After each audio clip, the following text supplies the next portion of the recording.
we are live. Hello, hello. Live from the first, actually not the first, but one of the first VanHack webinars this year. Hi, everybody. I'm Ilya. I'm super excited to have Alexandra joining us today from Careteam. But just before we get started, let's want to do a mic check as always. So can you guys hear us? Can you see us? Is it working? Can we have a chat message saying yes or working, or where you're from actually is always fun. So hi, Jimmy from Guatemala. Hey, Andre from Brazil. Is that the same Andre who got hired recently? I'm guessing it is. All right. Still waiting for there we go. Can hear and see. All right, working. Yes, sounds great. Thanks everyone for confirming. Nepal, holy moly. I didn't know we had someone from Nepal. That's the first. All right, cool. I wonder how many countries, probably something like 5 or 6. Mendoza. Happy New Year to everybody. I see messages coming through. Yeah, so exciting. So let's get into it.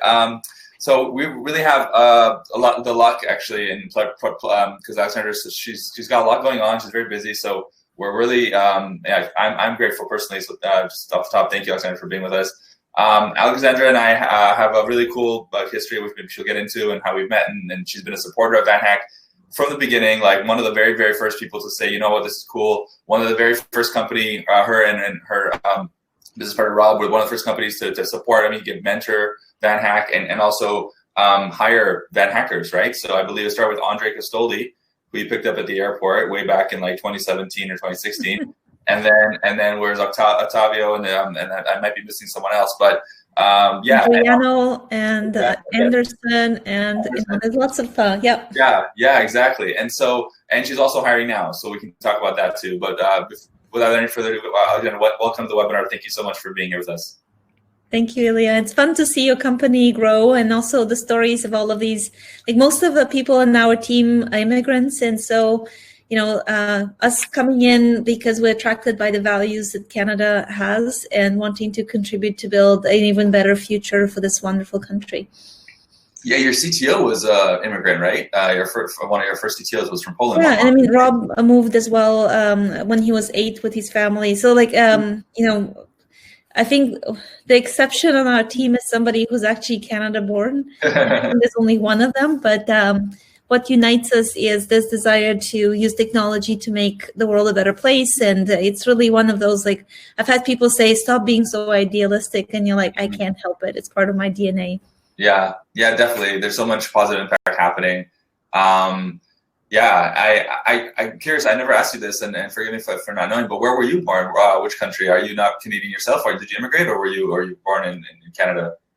Yeah, I'm a world traveler. My family traveled a lot for work. And so I literally lived in 8 countries before moving back to Montreal and saying, I've traveled enough. I'd like to just stay here for now. And so, as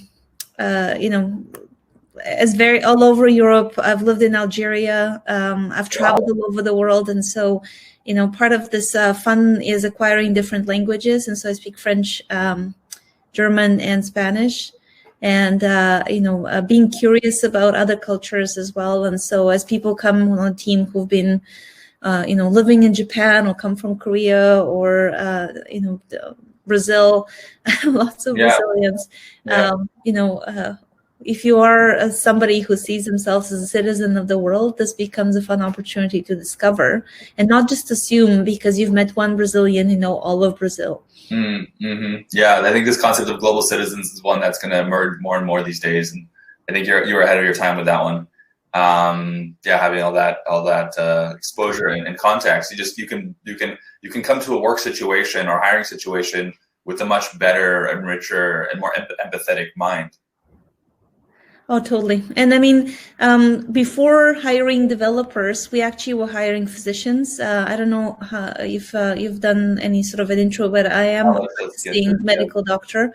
And so Canada had a net lower number of physicians. And so for forever, we've welcomed doctors from around the world and figuring out how to make it easier for them to understand, where are they going? Is it worth moving their entire family over? And how do we make them successful when they move here?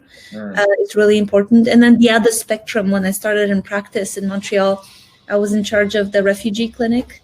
And so these are people who had no choice about moving and had sometimes overcome horrific circumstances. And again, same question is, how do you help them thrive in their new environment successfully? So that question of settlement and that adaptation is a huge one. And just quickly, I'm sorry I didn't get into it. I didn't do an intro. We just got into a chat. So for maybe just like quick intro, what Careteam, your background, kind of what you're trying to do, the tech stack you're working with. Sure. So as I mentioned, physician, I got involved early on in computers in high school, playing video games. When my video games would crash, I would figure out how to fix them. So figured out, BASIC, ended up learning Pascal. That turned out to be a very useful skill. So I helped my university professors process large data sets by creating a series of small computer programs to analyze and get to the outcomes and insights faster. Cool. And then decided medical school was it for me. I didn't want to continue in engineering. In fact, I think my parents said there's no future in it. That it'd be better to go into medical school. I think that they didn't call this one right. But all of that tech understanding and knowledge led for me to be able to do more in terms of helping healthcare become digitized. And so in the 90s, in the turn of the century, we went from paper charts in hospitals to computers slowly and in a complicated process. The technology built for it was not great and still continues to lag far behind anything that we're using in daily life. And so I helped computerized hospitals then sort of lead multi-million-dollar projects around 10,000 physician practices. Wow. And then one day, like in 2012, I was like, wait a second, this technology is not ideal. I've gotten really good at getting people who are smart to use tools that are not built for health. What if we started building the kind of tools that we need? And so launched the first telehealth direct-to-patient on any device sort of app, phone, service in Canada. We sold that and then started Careteam in just 4 years ago with the big idea that everyone's innovating in healthcare, but no one's connecting it across. And so if every disease is a project, this is essentially, Careteam is a project management tool that allows you to say from A to Z, you need to be able to plan out what you're doing and then implement it in daily life. Who's involved? What are they doing? Is it progressing? So it's a bit of a combination between Jira, Atlassian, like GitHub, tools, GitHub, Slack, sort of, but healthcare specific. And we're building this on a Ruby on Rails sort of a base, but adding a number of other front end and machine learning type of tools on top to make it into not just a smart execution project, but the ability to actually say, what are we learning about that person that allows us to predict when they're going to not feel well, and also how many patients like them are there, and what can we learn about it at a population health level? That's really, really relevant these days. So cool. Just quickly before the next question, anyone here kind of interested in health tech, or interested in kind of the learning more about Careteam? Just I'd love to hear on the chat if anyone thinks. Ali says the great thing until this minute is the background is your books. So it's not fake; it's real. I do have an addiction, and it's called reading. Ask me anything about business, but also ask me anything about science fiction, because I love sort of reading how people thought the future would turn out, and what the current science fiction folks are thinking about the next wave of where things are going, because very often they call it right, and we end up experiencing what they imagined. And so my kids are reading science fiction. They're like, Mom, none of this is interesting. And you're like, it was when it was written. Because today it's commonplace. But, how do you predict the future? Yeah, that's actually a really good point. My favorite is Ray Bradbury, Martian Chronicles. It's kind of a... For people who haven't read it, Cory Doctorow, and I can give you the link to share afterwards, is super interesting. the current generation, probably one of the best. Yeah, please. So we have a few people like Benjamin, Shanindra, Mars, George, Ali, all say they're interested in learning more about work. Ben is asking if you're looking for data scientists. So yeah, I think some people are excited about that. But let's kind of ask this last question about your business, and then we can talk more about how the interview process goes and tips for people to how we the people who are on this webinar could all reach their goal, which is eventually, I believe, relocating to a city like Canada, like Vancouver or Toronto or Berlin or Sydney or somewhere like that. And so, you mentioned your product right now and how it's helping with healthcare. Like with COVID, have things accelerated for you guys? What's the kind of the general COVID question that I'm sure you get asked all the time? Yeah, for sure. I mean, so COVID sort of huge accelerant for telehealth, and everybody's super excited, but the telehealth that everyone's adopted is essentially this. It's the webinar version of telehealth, which is I can now see a patient by video as opposed to seeing them in person. Yeah. But the remainder of the interaction is not that different. And so there's a number of platforms out there. They all have the exact same features where maybe you can chat with a patient or upload and exchange a document, but that's it. Mm-hmm. So it's a huge step forwards in many ways. We sort of went from 12% of adoption to almost 90%. And now, it's coming back to in person a little bit because a lot of clinicians didn't like spending 8 hours on Zoom. But so the interesting thing is that it's becoming even easier for them to see why are we building Careteam is because as healthcare moves out of hospitals, more and more needs to be just coordinated. And so figuring out what happens before that video call and after is super critical, especially because patients are now treated at home with virtual wards and other sort of, pretending to be in a hospital, but you're at home and people come and visit you as if they were rounding on you in a hospital. Mm-hmm. So all of this is, moved light speed ahead in terms of understanding why we build, our tool is the right tool for the time in many ways. UCSF, the University of California in San Francisco, runs an annual digital health award program, and we were top 100 and also quarterfinalists in the COVID category. And they had broadly defined COVID as anything from testing to PPE to contact tracing. But the reason we got the nod as a quarterfinalist is because on our platform, you can manage someone who is COVID sick at home and has to stay quarantined until they get better, or they have a kind of chronic disease that can't get out in the time of COVID, and you need to make sure that everything else gets delivered to them. And so it's just one place where you can manage a number of all the different kinds of cases. That's really cool. Yeah, I love your line of like every disease is a project. Like that's interesting. Yeah. Cool. Very cool. So what what made you as a company start thinking about hiring, maybe not VanHackers in general specifically, but people like international folks in general? You mentioned you had the open kind of international mindset. Was there anything else, like maybe the local talent market, or like what made you finally say, you know what, let's give Ali and Elvin and Benjamin and all these people on the line with us a chance to work with us and actually help them move as well? Well, I mean, a couple of things is people who have experience in health technology are rare, and they typically have the kind of experience that, frankly, we don't want, because they've used to poor UX, slow waterfall-y type of projects that the bigger healthcare companies currently use, because they are managing legacy software that was built in the 90s, was cool for a moment in time, and is this just sort of a heavy-handed approach that is not typical of a San Francisco-like. So we are a Silicon Valley company, but that happens to be based in Vancouver. And we wanted people who understand consumer software. Banking is a really financial sector, like folks who understand you want to be user-friendly, but you're still regulated. So you have to meet certain standards so that your privacy, security, and other things are tight. And so all of our base has automated codes. We do code review, and we're agile and flexible. And so we want these type of people wherever they are located.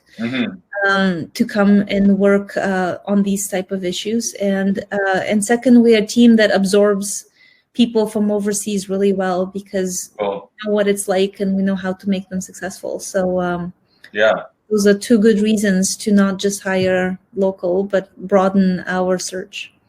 Yeah, I think you're spot on. The great talent is rare. So,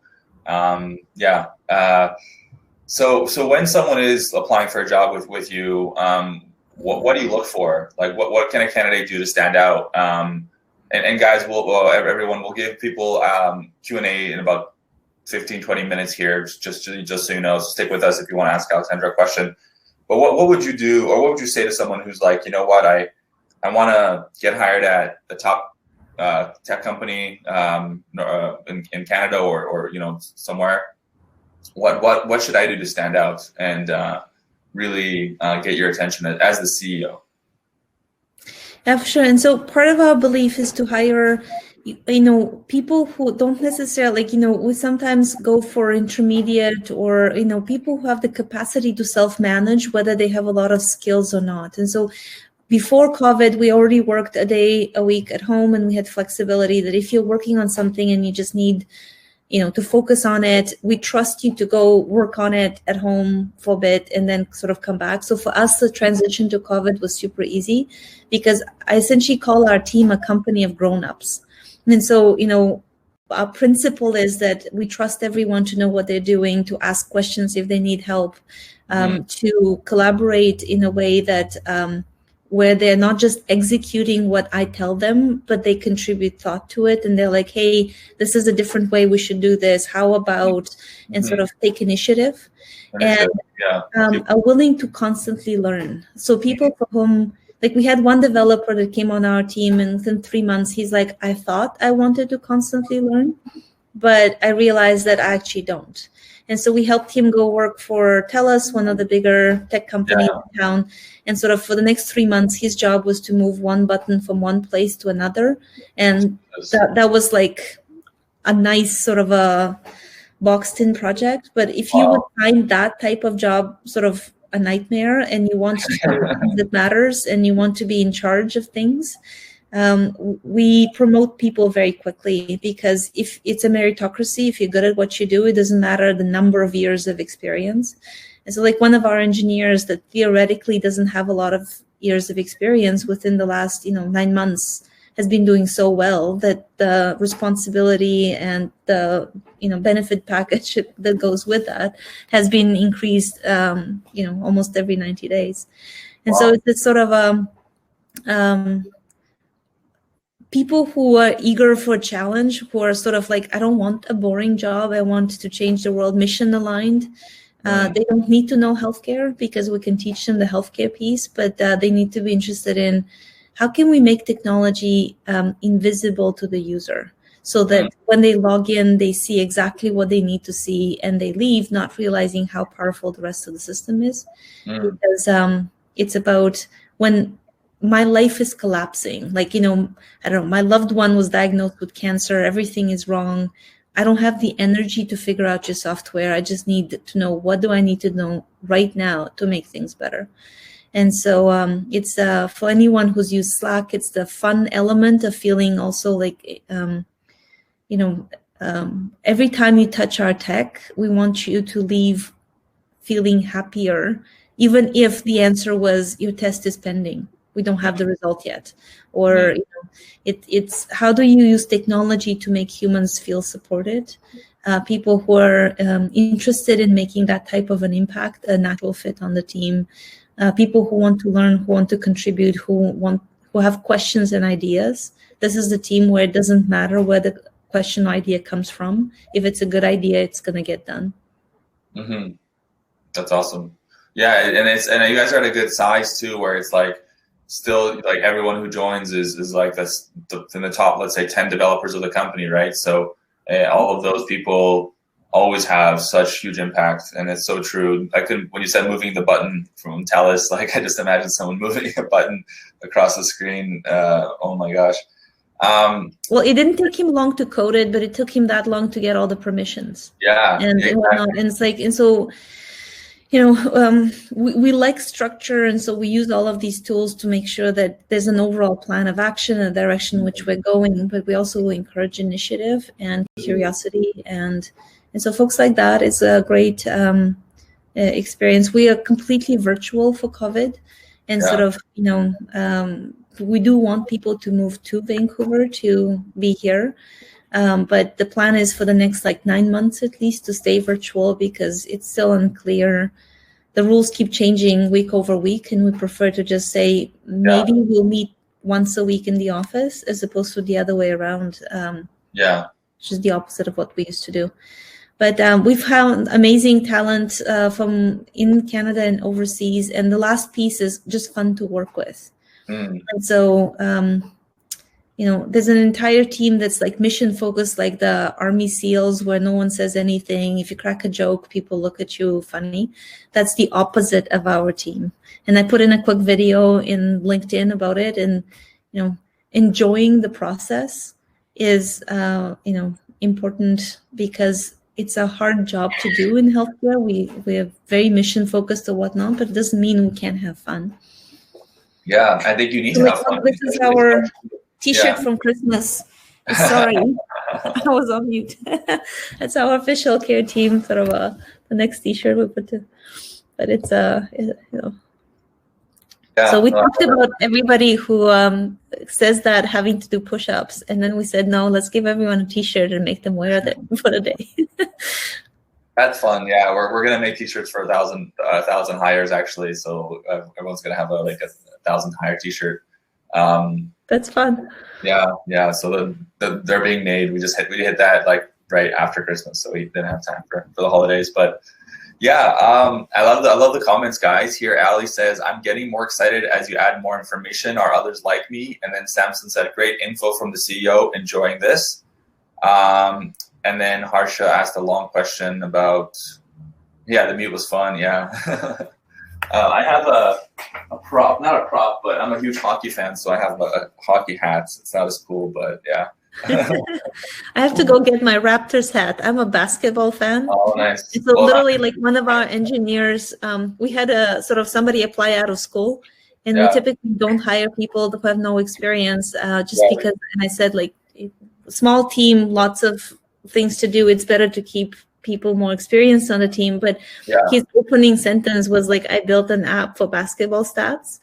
And you're like, okay, tell me more. And so to every rule, there's an exception. So we brought him in, and he's been one of the stars. It's just so much fun to work with, beyond the fact that we get to chat basketball regularly. But it's good to know people on a human level, and then as well, right, when you're working. Ali was also a basketball player for 10 years, which is cool. So we have some other basketball fans here. Left it to work more. Oh, that's not good. Work less. I guess that's a big difference between a North American work culture, and maybe Asia and South America, is people don't have as much work-life balance in those countries. So sometimes when you come here and it's you actually have to finish work at 5 p.m. It can be a little bit of a shock. Anyways, so what about the interview process? How does that look like with you guys when someone applies for a job? And by the way, I'll post the links, guys, to the jobs because Careteam is hiring Ruby on Rails developers.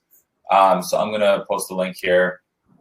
But when someone does apply, let's say they get an interview, what does that look like? I know you guys have some tests, and how does that work? Yeah, and I mean, in an ideal world, the application would involve something about you. We want people who have interests in side projects, and so one of the applicants that we just hired on Monday, which is a Canadian candidate, wrote up one of the questions I asked in the job description was what's your favorite book or movie? Tell me more about it. It's getting to know the person behind the resume.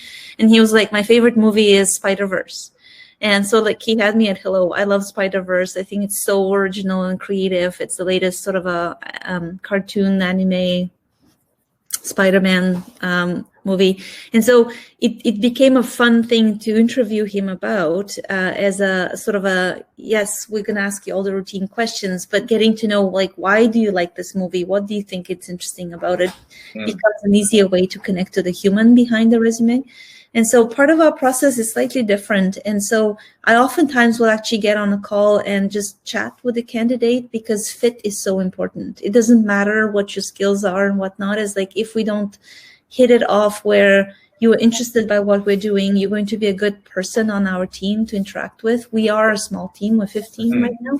Yeah. And so every person that we hire initially essentially creates the initial culture that then we magnify through the next hires. And companies typically don't grow gradually, they grow in spurts. So you go from like 3 or 4 people to 15 to then 30, and sort of that sort of a growth succeeds if you hire right at the beginning.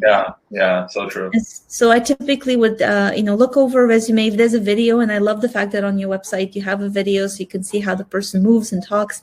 We send something that is 2 screening tests. One of them is a coding test that should take less than an hour. Most people do it in 15 minutes, but it gives us a way to see how they think about code. And then a personality test called DISC. It's like a next Myers-Briggs, and it gives us a sense of how do you prefer to work. So we can see what the fit would be with our team. Yeah, I'm an I, by the way. Pardon? I'm an I. Yeah. Just FYI. Yeah. Yes. So it's 4 characteristics, exactly. And so that test takes 10 minutes to do, and so it's not long or complicated, so we don't want to have people spend a lot of time on the application. And if they pass those 2 things, they get to interview with our CTO, Martin Longo, who is a San Francisco-based veteran of the space, and used to work at NASA before he left NASA and joined us. And so he was in charge of the lunar module. It's kind of a wow. Cool thing. And there's someone from NASA working on your team. Yeah, he said that the moonshot challenge is kind of easy. We've been to the moon already, but it'll be more fun to actually do this. Wow. So so interview with him, and then the last but most important piece is the devs get to interview the candidate as well. So 2 or 3 of our developers get on a video call, and they literally have the red card. If they're like, I can't work with this person, then that's the end of the road. If they say, I'd love to work with this person, then it's a go. And there's an old MBA story called the Abilene Paradox, after a city in Texas. But essentially, the Abilene Paradox is most ventures don't succeed because of I'm okay with. And so we kind of force people to go to the 2 extremes of like, unless you would love to work with that person, then get hired it. Like, it's either a hell yes or a no. I think that was something I heard somewhere. Yes, exactly. Nice. And so that's it. And so we've hired somebody in 3 days. It sort of, depends on how fast people send us back the reports.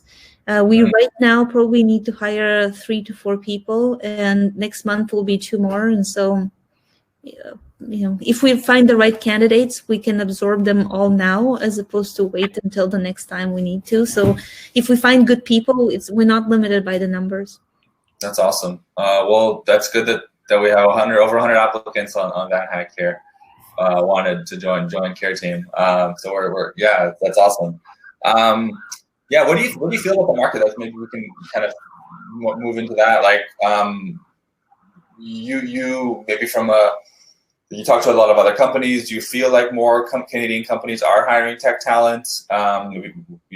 Is that something you're seeing as a trend? Just because we want jobs for everyone here on the line with us. Oh, for sure. I mean, there are areas that having unemployment, but technology is not one of them. In fact, I would describe the market as hot. And so, most things going virtual and digital means we are busier than ever. And there, anything having to do with video, webinars, online sort of purchasing, online collaboration tools is super hot. Healthcare is just, every health CEO I know is hiring. And, sometimes there isn't a fit. And so like one of the applicants that we brought in for VanHack, within 2 months, it was clear that it was just not working out. And it wasn't a matter of a person who wasn't aligned on the mission or capable. They just worked in a very different way. And so there's sufficient demand for jobs that we actually were able to find something in a different company that was like, hey, here's another opportunity. And so all of us are in this sort of a opportune market where it's easy enough to find something else that, you know, the choice is huge. And the way the new visas work is, you know, when we first started hiring, the candidate was locked with the visa for like 2 years. But nowadays they're much more flexible. So we can arrange for that more flexible environment where if the person moved themselves and or family to Canada and it's not working out, it's also important to know that there are options. And the options are like we sort of carry the person until a new employer can say, put their hands up and say, I have the candidate, and then the visa just transfers. Yeah, the visa, that's a good point to talk about as well. Like the visa has been something that's gotten way better in the last, let's say, 6 years, 5 years.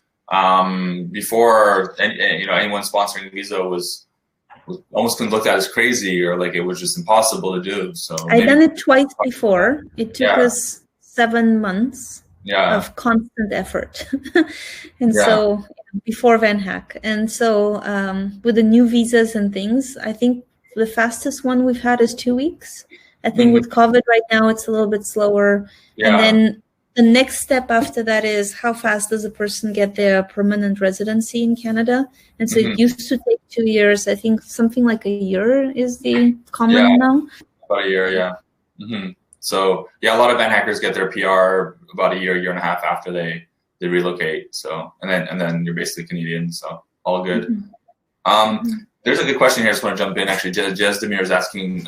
He says, first off, useful thoughts re-visa. So thank you about that. And then I want to understand, Jezdemir, what do you mean? Any thoughts moving with wife? Like, are you able to bring your spouse? Like, maybe let's use that as moving with family, right? So I think a few of the candidates, or at least one, moved with family to Canada. Like his wife, I believe, had an open work permit. His kids could study. Like, is there anything you want to add on? So the visa considers the family unit, and that's a very Canadian thing to do. And so it's not your mother or brother, but it's anyone, like, you know, person you're married with and your children come along. And the opportunities in other spaces, like if they're not in tech, are still there. So if they have any previous credentials, healthcare is the difficult one. And so like if you're a nurse or doctor, social worker, there's an entire long process to get you to be able to practice here. But pretty much any other profession, lots of jobs open and people typically can find something. One of the spouses didn't speak English. And so, you know, English as a second language courses are included, and sort of lots of community centers give them for free. And then the kids get into schools, and our schools are all amazing. And so my kids go to a public school here. I have 3 children. And so, you know, lots of people are like, oh, well, I have to pay for private school. And like, no, you don't. The local schools in your neighborhood are just fantastic. No, they are. I went to public school here myself, and I think everything turned out not too bad. So I think that's one of the benefits of Canada for sure is the public school system here for families, and healthcare system here is pretty good as well. I think like we should maybe take a minute to brag a little bit about that. It's not perfect, I'm sure, but better than the down south, I guess. I don't know. Oh, for sure. And I mean, and nobody had guns. Can I just say that as like a big difference? And so I lived in Indiana and Pennsylvania in the States, and I came back because it was like literally people in the grocery store. They opened their bags to pull out their purse, and the little old lady has like a handgun. Like, I don't want to go to a place where there's metal detectors at the front door and of the schools and stuff. And so, the safety aspect is really key. And I think public schools here are great. I mean, my oldest daughter is actually, and I don't know if we've had a chance to catch up with that, but she's at UBC now, University of British Columbia. Congrats. Nice. And, I remember meeting her when she was in like, I think maybe 7th or 8th grade or in high school, just starting. That's so cool. Was. Yeah, I went to UBC. So she's doing engineering, hoping to get into computer engineering, and just a week ago started her first programming class. And so yeah. Nice. Oh, I mean, if you remember Little Coder, that was the kid how's that going? Yeah, so maybe talk about that just for everyone to know what that is. Yeah, so I kind of accidentally created a children's game that is now sort of a top STEM Amazon kids game. So it's meant for 4-year-olds to 8-year-olds. It's called Little Coder. No, there's no E in the coder. And the idea behind it is it's literally little cards that have directions on them that a 4-year-old who cannot read can understand. And so the direction is, forward, left, right. And then there's a wild card. And so it allows them to program another person, either their sibling, not assume that the person knows that, if I was to get to the door from where I am, the first step has to be stand up or push the chair back, because otherwise I'm stuck. I can't stand up until I push the chair back. And so as the game evolves, you can actually teach them loops and say, look, you just laid out, 16 cards to make somebody go in a square. But if you teach them a formula, it's, step forward a certain number of times, turn right 90 degrees, repeat 4 times, and then you have this loop of a square that is in a very few cards. And then you say creativity, and sort of by adding the wild card is like, how would you make a triangle? Well, you would use the wild card to say, turn a certain number of degrees to make it into a different shape of a movement. And so half of our people using it coding camps, teachers in high school, there's lessons built around it. But Ilya, you were there when the game was created, because we were at a hackathon of a tech conference called Grow, in Whistler. And in the hallway, somebody said, hey, you have 3 kids who like coding. How did you get them interested? And I was like, well, before they learned how Scratch works and whatnot, they couldn't read. And so I said, I created this thing at home, and we started by writing it all out, but then we realized flashcards were more useful. And he's like, wait a second, this is a brilliant idea. So at the conference overnight, he put together a landing page. And if you go to the website, that's still the original landing page. And when it Kickstarter, and the whole thing just took off. And so we print in China in the same factory as Monopoly. And so it's really, Nice. I just put that Little Coder. Anyone wants to Google that and find the product, and I'm guessing you ship globally. People can buy it anywhere. Anywhere, and we're about to translate it into Spanish for the Mexican market, and so it's sort of taking off, and it's a side project, but I love that technology can do it. And for anyone who may have gotten the impression is I do not code anything on Careteam, and I haven't personally touched, other than HTML stuff for personal projects. I haven't touched any code in 20 years, but it's fun to have that basis so I can actually understand what the technical team is saying in a way that somebody who doesn't have that background. Yeah, that's actually something me as well. One of my goals this year is become a better product leader, or a better product kind of focused CEO. And as a developer, I would give you this advice is what I like is developers who can have conversations outside of just it's not just what Alexandra said. It's not just tell me what to do and I'll go do it. It's let's think together about the best solution, because as the, I guess, more business side folks or kind of people who are talking to customers, you don't know what the you have that product knowledge and they have the technical knowledge. So as a developer, if you have that ability to connect with the CEO on a product level and kind of be we can do it this way, we can do it that way, I think that's pretty powerful, right? So would you agree with that? Absolutely. And I mean, part of the other fun part of being an open sort of a early member of the startup is we believe on sharing everything with the dev team. And so everyone on the dev team is asking us business questions, and how do stock options work? What's the plan overall? How do you do sales? And it's fun to get those questions because, they get to understand the business element against which they're coding. And so it expands their own skill set. And so my hope is that half of my developers end up to be startup CEOs one day, because we've given them enough of the non-coding stuff that gives them and empowers them to pursue that. That's I see a funny comment here by Nikhil that Canadians carry guns, they just don't flaunt them. Just look at gun violence in Canada. Maybe some areas of rural Alberta, but the dehugging in Vancouver, definitely not. Yeah, like maybe in the north, like Game of Thrones, we have those people in the north, like they're a little bit more. It's kind of like Canada's got that with the Arctic, right? So we can Alberta and kind of the hunting, Ontario, the rural areas, you're afraid of bears and cougars and moose, and so one person per square, like I don't know, acre, whatever. Okay, so 15 minutes left, and guys, just heads up, we do have a hard stop. I believe Alexandra and I both have kind of 9 a.m.s. So get your questions in because we have 16 minutes left exactly. Usually we go over on our webinars, but today we're gonna have to cut it at time. But next one, I'll make sure we can go over and have a longer conversation. All right, so Mars is saying that is good. Yes, I agree. Oh, Harsh has asked this question a few times. Let's talk about kind of the future trending technologies like AI, machine learning, blockchain. How do you see that in maybe the kind of your company as well as the ecosystem?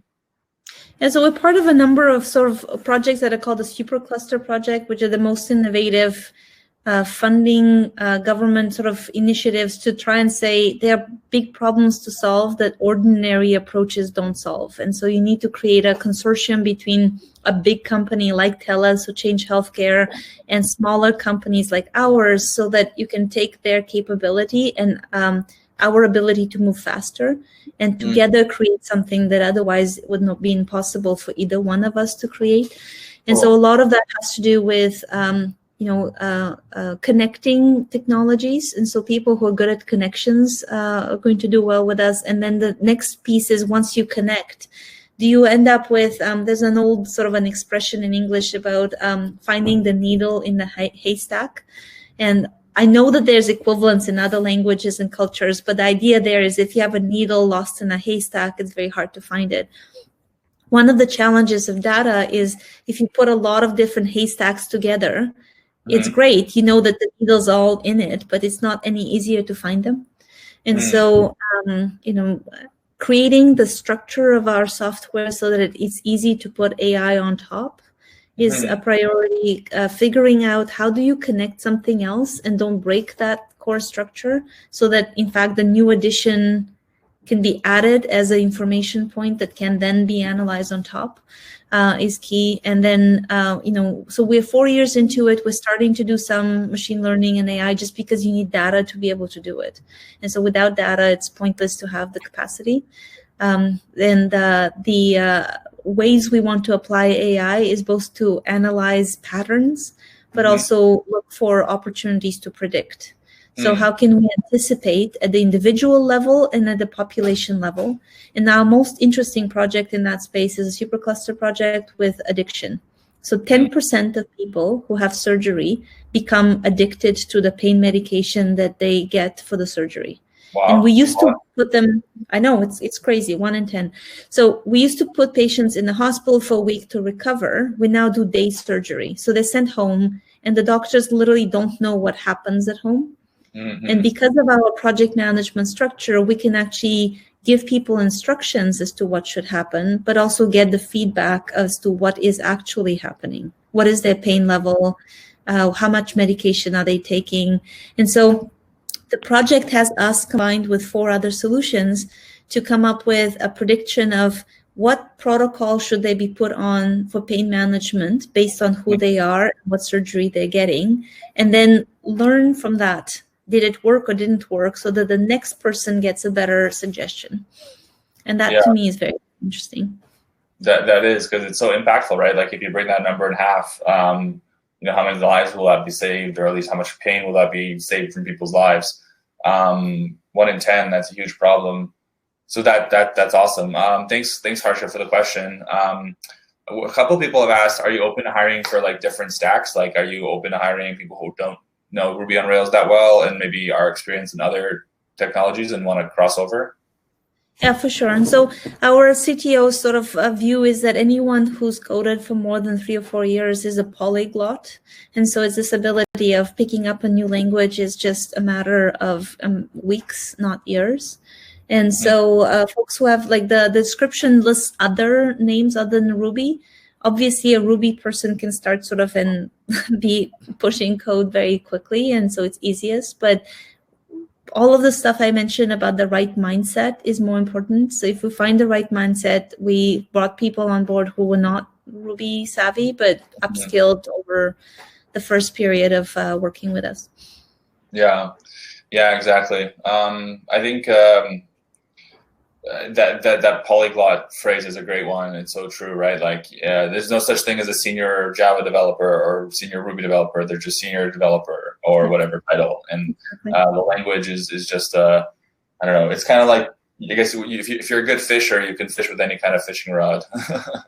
Totally. So, and we know we're adding other things. So in like the same question next year is probably going to have a very different answer.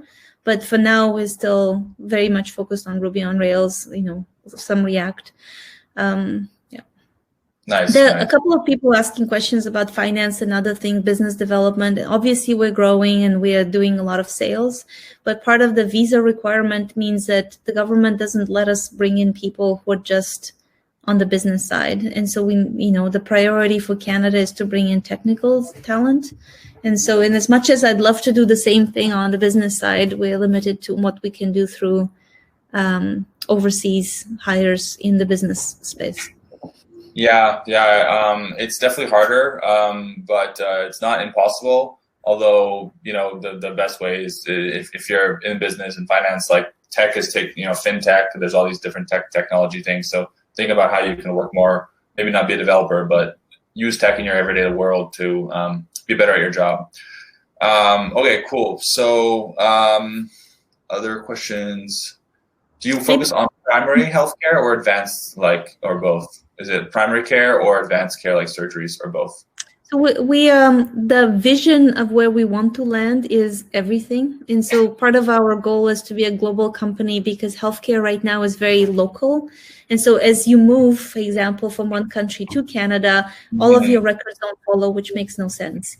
And so your team has its way in 10 years. Anyone traveling, moving, vacationing for work or other reasons would have their own access to everything healthcare on their phone, and they can decide who they share it with.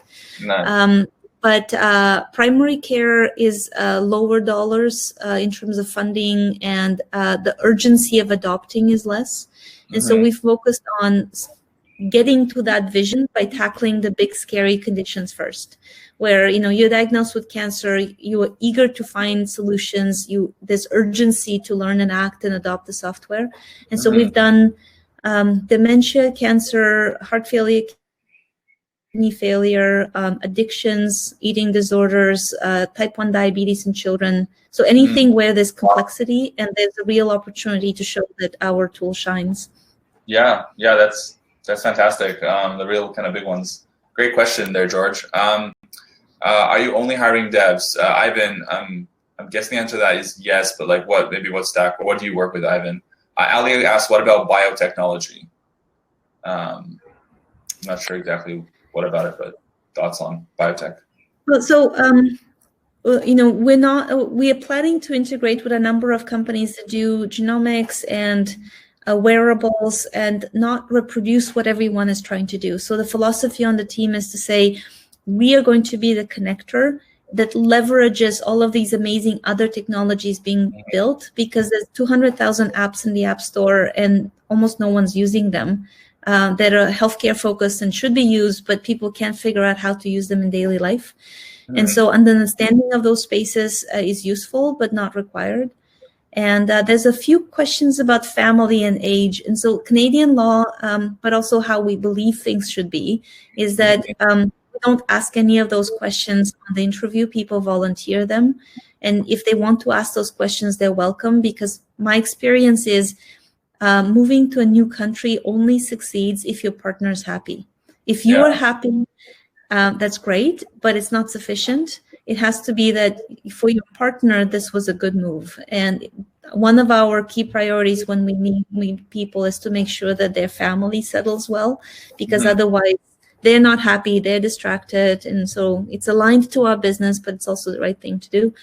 For sure. Yeah. We care about age and stage. Like, one of our belief is that, people who want to build and accomplish and learn, they can come with a lot of experience, but they can also not have experience, and both are welcome and both are needed. We need diversity on the team to be able to succeed. And so different approaches. One of the devs we just hired is a pharmacist. And so he basically said, I don't like working as a pharmacist. I want to become a developer. And he's starting on our team as a junior developer. But my suspicion is, anyway, that he's not going to stay a junior developer for a long time. Because that experience certainly helps you grow. And there was a question about boot camps versus university. Depends on which boot camp, but we've had fantastic results. One of the local ones is called Lighthouse Labs. And they do an amazing job getting a real foundation in place. And coding is all about practice. And so very quickly, you can't tell the difference between someone who went through a boot camp like that versus, has a university or master's level training. Very true. Mohit asked, what are your goals for the next 6 to 12 months for, I guess, the company? People who are goal-oriented. And so we now have a number of proof points around all of these complex health issues.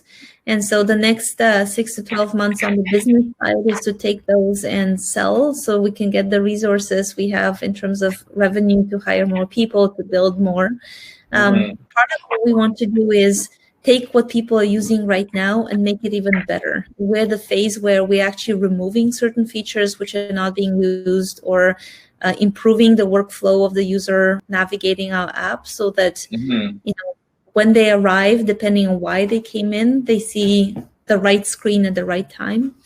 And integrating to other technologies. Like the next 6 to 12 months, we've added 4 different other tools to our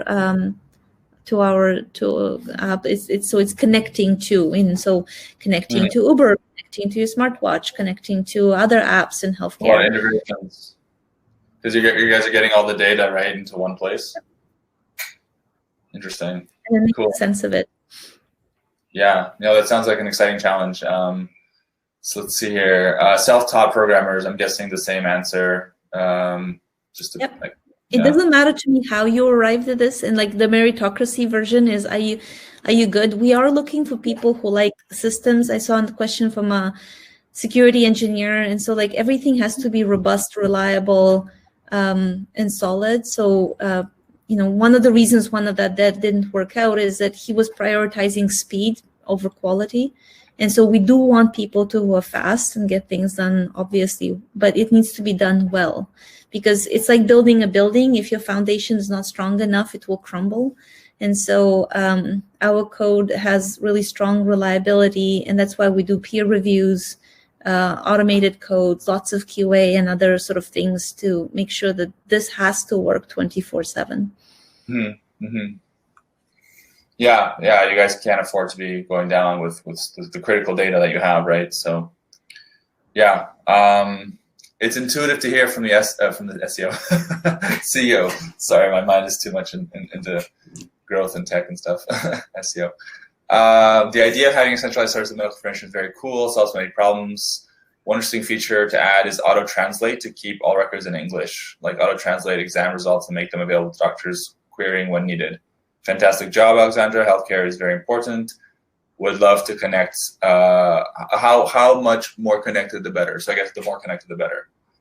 Awesome. Yeah, Andre. I guess we all agree with that. So for sure.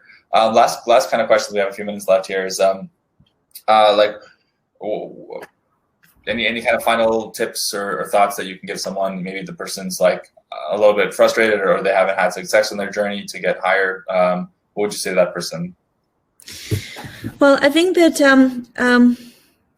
many different jobs exist, and right now a lot of the big companies are hiring for like food delivery or boxes or whatnot. If those things are not interesting to you, but solving sort of, we're squarely focused on healthcare and in trying to improve the life of people. There was a comment from Rahul about isolation, and so you can use our tool to give a person a ride to their appointment, but you can also use it to schedule a social visit or just help them clear the snow or take care of their dog, or it's a full spectrum of making somebody happy and healthy. It would be hypocritical to have that objective as a company and not behave that way towards our team. And so part of how we structure our team is we want people who are real, who bring who they are to work. We want in the interview process for them to relax and tell us who are they, what they care about, because then the real passion comes out. We're very comfortable hiring from overseas because we've done a lot of that.